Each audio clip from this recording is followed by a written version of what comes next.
Misalnya kita beda dengan Wahabi, saya sering kritik Wahabi, tapi dalam hal yang saya kritik saja, dalam hal yang lain kita setuju. Misalnya tradisi mereka menghormati sahabat, kita setuju. Tradisi mereka merumah Masjid Haram, kita setuju. Tradisi mereka menghafal Quran, kita setuju. Tapi ada tradisi yang kita tidak setuju. Misalnya mereka sering nggak pati hormat sama ma'asirun nubuwah, tempat-tempat bersejarah. Jadi jangan kira kita, jadi kalau kita ngeritik ya di hal yang kita kritik saja. Itu pun karena kadang bawaan zaman, bawaan versi, bawaan tradisi. Terus kamu simpulkan. Misalnya kamu simpulkan, Gus Bak benci Wahabi ya enggak juga. Dalam hal yang kita tidak cocok. Yang kita cocok ya cocok kayak tadi misalnya. Sayyid Muhammad itu kalau ngarang kitab, meskipun beliau beda dengan Wahabi, kalau muji ya biasa. Dalam hal yang sama. Apa? Dalam hal yang sama. Karena mereka bermakna. Ya misalnya Nyon Sewu misalnya pengajian umum saya juga suka dari segi syiar, dari segi apa? Syiar. Tapi ada hal-hal yang memaksakan itu mesti saya kritik. Wong karuan kiai cilik ning desa kok pengen pengajian akbar. Akhirnya panitiane door to door 2 wulan sedurunge pengajian. Angger wong ditari. Tapi kalau sudah levelnya memang pondok besar, buatnya besar, keuangannya besar itu kan memang enggak berat. Tapi kalau yang desa-desa sampai pengajian gede, 2 wulan atau 3 wulan oleh door to door gitu. Nganti agar wong dijalukin apa? Sudah. Padahal kampung situ enggak butuh pengajian besar karena wong butuhe jek mabadi fikih. Lalu apa ngundang kiai level apa? Nasional. Tapi karena panitianya yang angkuh. Ya seperti ini harus dikritik, tapi bukan berarti kita membenci karena ya ada sisi baiknya. Misalnya nah nyimpulkan rezekinya gitu. Misalnya ada orang alim soleh ketemu wong ayu di jalan tanya, sanging pundi mbak, sanging mriki. Sebetulnya ini murni hakul jar karena tetangganya dia takok. Berarti muamalahnya hakul. Terus wong alime ya terbatas. Oleh delok ora kok ngarep ngisor nganti dhuwur sak kadare. Terus bareng rugen roh, oh nak ngono jagoan mbek wong ayu ku oleh. Wong aku tahu ketemu wong alim ya jagoan mbek wong ayu. Nah itu jenenge kesimpulan. Kan terus sakarepe dhewe jenenge nyimpulno ku sakarepe. Di saya ulang lagi ya ini sebagai napa kita niru Rasulullah sallallahu alaihi wasallam. Wong mukmin kabeh kudu salimus sadri, napa salimus terus selamat dadan. Kula hormat sama semua orang se-Indonesia yang memberi kontribusi pada agama ini, saya hormat. Cuma bawaan kita beda itu dalam hal itu apa? Dalam hal itu. Ya misalnya gini nyuwun sewu, misalnya saya dengan tokoh-tokoh besar itu yang saya sebut itu saya hormati semua. Dengan tokoh yang kita mungkin cara zahir beda kita hormat. Cuma mau tidak mau mang kita kadang kritik, tapi itu bukan bawaan kebencian, bawaan tadi kondisi, napa? Misalnya gini nyuwun sewu ya. Saya tetap menghormati semua siapa saja memberi kontribusi pada agama ini. Baik yang terkenal maupun tidak, yang tersembunyikan namanya maupun tidak. Saya sampai sekarang masih punya adat sowan kiai-kiai yang enggak terkenal tapi memberi kontribusi pada agama ini. Saya hormat. Tapi yang tidak terkenal juga punya sisi negatif sebetulnya. Karena orang enggak bisa mengakses karena enggak. Yang terkenal punya sisi positif yaitu syiar. Tapi resikonya biasanya terkontinu, terrutinkan hanya ngomong-ngomong ketika ada acara besar. Tapi hariannya kurang bagus biasanya karena fokus apa?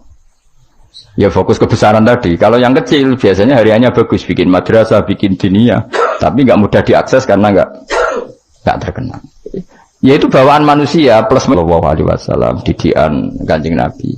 Saya hormat sama tokoh termasuk tokoh negara. Saya hormat siapa saja karena tetap menjaga kestabilan, menjaga apa? Meskipun dalam banyak hal kita beda. Ya kadang beda itu kadang kita ngeritik. Itu bawaan ulama dulu. Zakaria Al-Ansori itu ya ora cocok kok Imam Suyuti. Imam Suyuti ora cocok kok Imam Sakhawi. Nek ketemu mbok takok bor. Ya ulama dulu biasa satu kurun itu saling enggak bertanya karena fokus ke dunia masing-masing. Misalnya tradisi kita kalau ngaji Quran itu ya yang ditanyakan sanadnya dulu. Tradisi mereka tajwidnya dulu misalnya atau tradisi mereka itu makna dulu. Kita tidak tahu. Misalnya tradisi di India. Tradisi di India itu anak kecil itu kalau ngaji bersamaan dengan maknanya. Meskipun kecil. Di dalam sisi itu bagus India. Tapi Indonesia enggak. Indonesia lebih suka makhrajnya dulu. Yang tentang fikihnya ada paket lain, ada paket. Terus kalau tradisi keluarga saya, meskipun keluarga Quran, itu anak kecil ya nggak disuruh ngapalkan Quran. Bapak saya nggak pernah nyuruh saya ngapalkan Quran, tapi setelah bisa baca kitab, ya baru disuruh ngapalkan. Ada yang nggak, yang ngapalkan dulu biar apa? Otaknya masih jernih katanya. Ya macam-macam, semuanya baik. Dan kita saling ngeritik.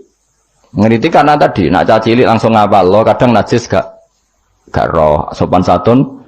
Yang fatalnya lagi kadang akidah ahlussunnah wal jamaah gak ngerti. Jadi ada lucu kan akhirnya hafal Quran tapi akidahnya tidak ahlussunnah karena gak pernah dikenalkan ahlussunnah. Tapi sisi baiknya karena masih kecil gampang apa?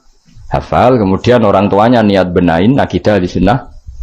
Ada yang sebaliknya dibelajarkan ahlussunnah dulu baru ngapalkan. Mungkin sisi negatifnya mungkin loh. Nek isu teke tuwek-tuwek ngene iki kan. Kowe gelem mesti ngapal Quran setor wae aku. Nak rawat ini di akhiri wal asri. Amma yatasa alun anin nahbail azim wa apa. Innalil muttaqin. Lalu sering nampa setoran wong tuwek-tuwek lucu-lucu. Wong tuwek-tuwek sing ben mati husnul khotimah kadang Gus kula wis tuwek tapi kepen setor Quran mbek jenengan. Tahu tak turuti. Rata-rata orang jus wis nyerah. Dereng enten sing langkai 2 jus. Kadang yang nyerah wis stroke, kadang yang mati macam-macam lah. Apa ya teke wong tuwek iku beda ya. Padahal maca. Tapi saking gelam jare piye. Dadine lafate ku aneh. Mau menak maca fam bajasat fan oh. Bulan. Wasama idatil khubuk diwaca khibuk mbah. Sebab lereni mbah teman pusing kula Mas.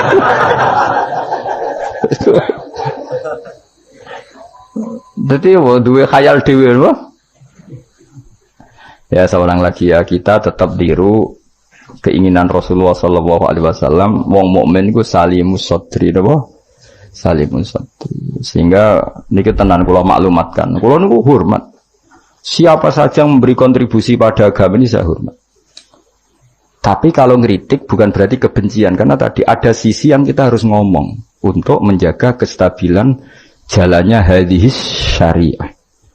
Misalnya saya dengan Pak Yusuf Mansur hormat. Saya dengan siapa saja. Dengan Ustadz Abdul Somad, dengan UAS. Saya hormat.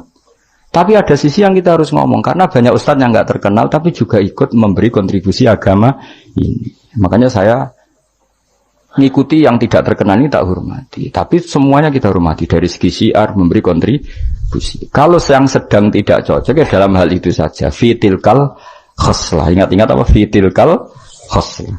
Tapi jangan semuanya enggak. Kita semua dididik Rasulullah salimus sadri apa? Salimus sadri. Begitu juga saya dulu dengan siapa saja. Asal tadi semuanya itu demi niru Rasulullah sallallahu alaihi wasallam salimus sadri. Napa? Salimus sadri. Fal mukmin salimus sadri. Kita dalam hal misalnya masyarakat senang saya berlebihan. Misalnya orang Jawa Timur saya suka dari segi senangnya Kiai. Tapi saya juga sering kritik orang Jawa Timur. Meskipun yang senang saya lah. Ojo berlebihan. Karena kalau berlebihan senang Kiai terus sering sowan. Kadang anggaran gue belanja tigo sowan. Sebenarnya saya bukan ngeritik sowannya, sehingga anggaran belanja salamno template itu terus aku hukumnya itu piye. Nah, kadang ini tak takoki kan sowan aku rombongan bis tak takoki. Lho lari-lari mboten sekolah, mboten napa-napa Gus, yang penting sowan kiai. Lah bocah kok diajari. Lah ngono iku rombongane kadang 3 dino, berarti borote, Bro. 3 dino. Jadi saya ngeritiknya itu dalam hal itu saja, tapi mahabbahnya kita seneng, tapi kaifiahnya kadang tidak cocok. Ini perlu dicatat. Jadi hanya seperti itu. Kalau jenengan ini seneng ngaji ya seneng, tapi tetap sama tak kritik. Karena tadi wis gawa 3 perangkat kok gak paham. Gimana ini wis gawa kitab, gawa pulpen, gawa rekaman. Ini kan sudah mengalahkan ulama dulu. Karena ulama dulu tidak bawa rekaman. Tapi kok ilmunya jauh ini ada apa ya? Ya tadi kalau suwon kita benana wa benal mukminin kudu aja ana khil wala taj'al fi qulubina ghillal lil ladzina amanu. Kulo hormat sama semua tokoh-tokoh hormat. Kulo sama acara-acara besar ge kulo hormat. Cuma tetap kita sebagai ahlul ilm mengingatkan ada orang yang berjuang tuh enggak terkenal, ada orang yang berjuang enggak dapat apa-apa. Kita harus ngomong supaya orang ini juga diapresiasi. Tapi yang syiar ya kita hormati karena agama ini butuh syiar. Terus saya sama tokoh-tokoh DPR itu ya akrab. Ya banyak yang saya sering ketemu saya ngaji. Tapi dalam hal yang kita tidak cocok yang ngeritik. Mereka mungkin yang ngeritik kita nggak apa-apa tapi hormat. Jadi eling-eling ya. Ini dawuh saya Imam Sa'roni. Saya nerangkan dalam konteks ilmu. Ini dawuh Imam Sa'roni. Kalau Nabi ngendikan laisa minna efitilkal khoslah. Bukan berarti dia menjadi murtad karena laisa. Nah, kalau makna sebenarnya kan laisa minna orang itu menjadi murtad. Orang termasuk golonganku wong sing tahu bodoh nih. Mau sekedar pernah itu tidak termasuk golonganku. Lah nek iku tenan maknane hakikat sing umat Nabi sapa? Semuanya pernah bodoh nih Pak sering? Sering. Kadang rezekinya ya dari ya nyuwun sewu koyo kebanyakan maklar rezekinya dari apa? Gak bodoh nih kira-kira payu gak? Misalnya kayak jujur, maklaran tanah ning Kulon Progo sampai sing tinggu bendara kok. Apa melok apa Abu Badan itu? Kulon Progo. Pak, tanahnya tak tuku lah didamel nopo? Wes kalau damel pertanian untuk pergi prospek. Padahal niatnya iku iki apa dadi apa? Bendara. Dituku rega murah. Misalnya terus ngene, mungkin Jimban dadi bandara, Pak. Mung Jimban regane larang, mung dereng larang kalau tak tubas, Pak. Gelem ta ora wong iki? Misalnya jujur ngono.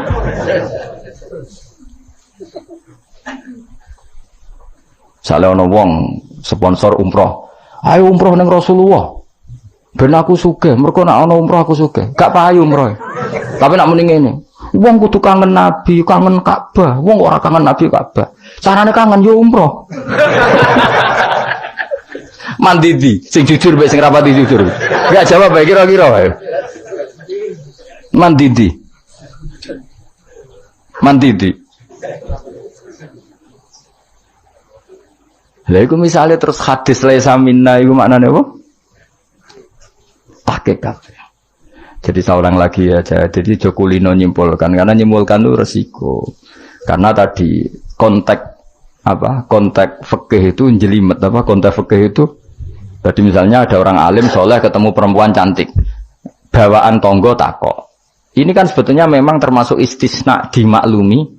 Nak ketemu faktor tonggo, faktor belajar, faktor berobat kan nazarul ajnabi dan ajnabiyah pengecualiannya kan apa? Muamalat, berobat, syahadah, ya ada beberapa lah. Tapi terus nyimpul loh, oh ternyata jagoan wong ayu iku oleh. Dan justru wong alim nyaman nak jagongan mbek wong ayu di depan umum. Nak wong orang alim kan malah seneng nak dhewean malah keliru dul. Kowe nak duwe tangga ayu, ajane malah lumayan jagongan di depan umum dul. Mergo Nabi malah pantangane layak luwan narojulun bimroaten ora. Oh jeneng nang dalan Pak konangan wong ayu malah sing apik sing di depan umum. Mergo orang arah macem. Ayo ke jagongan mbek wong ayu ning perapatan di depan umum ambek dhewean berduaan ambek ndi? Gak usah tak apik elek ndi. Musa-musa wong salah paham iki repot. Elek sing dhewean, malah apik sing umum. Mergo Nabi pantangane layak luwan narojulun bimroate. Dong ya. Apik ndi? Elek ndi? Ya kan ya sok nak ketemu dajjal bodoh iki apa? Rotine apa? Rotine entekno terus ombene entekno terus nak kon kafir. Wah, udah. Ternak muni. Lha iki rotiku kadung mbok pangan, rotine pangeran. Bocah ora tau ngaji tauhid.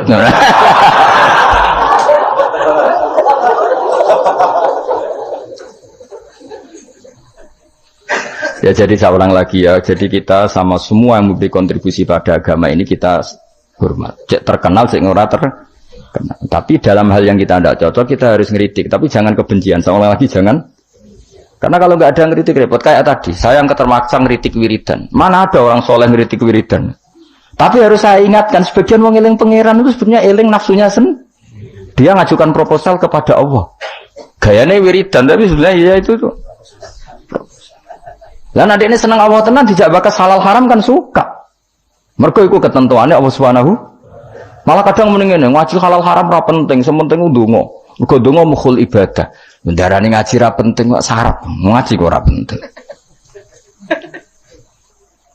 Jadi karena sama-sama berlebihan ini kita sebagai orang alim harus ngomong. Akhirnya kita proporsional. Yo donga iku sak kadare tetep di bawah ilmu. Saya ulang lagi di bawah ilmu. Jadi ngamane donga bar salat wapalane akeh. Bareng takoki rukune salat yo sak kiai takoki. Kowe bar salat wiridamu akeh, bareng takoki rukune salat piro? Mikir, tak warai 17. Ana sing darani 14, sing ilang apa? Mikir meneh. Padahal bar salat wiridane ya dadi sing ngitung piro hen 13 iku menjadikan tumakninah 4 sebagai paket sito. Jadi rukuk maat tumakninah, sujud tumakninah. Lah yang satu ngitung tumakninah itu menjadi rukun sendiri, maka ditambah 4 menjadi 17. Ada ulama yang mengatakan 18 karena mewajibkan niatul khurud minas sholat. Jadi sebelum assalamualaikum niat keluar dari sholat, karena takutnya kalau nggak niat keluar dari sholat dia apa kenalan mbek pinggire. Assalamualaikum jenengan namine sinten kan repot.